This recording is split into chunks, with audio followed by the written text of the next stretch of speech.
How to add graphs in CapCut PC. Hi guys, welcome to our channel. Let's get started. First, you want to open up CapCut on your PC. After this, you want to import a video. Now, to add graphs, you need to follow these steps carefully.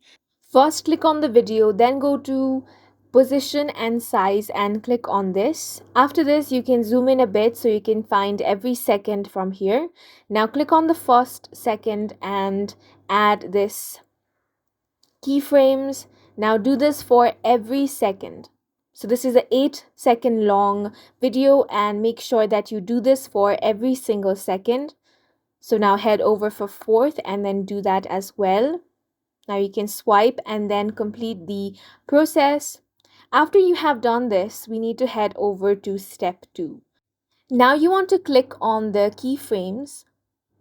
And what you want to do now is head over to scale and make sure that this is set to 300. So you can drag it from here, or you can simply type 300 in this box.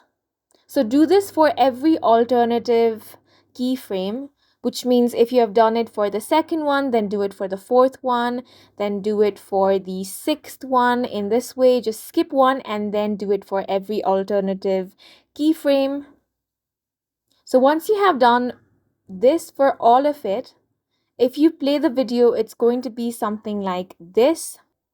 If this is too fast or too slow for you, then you can adjust the speed anytime on your CapCut, and that is how you can add graphs in CapCut PC. We hope you guys found this video helpful. Please make sure to hit the like button and subscribe for more helpful tutorials.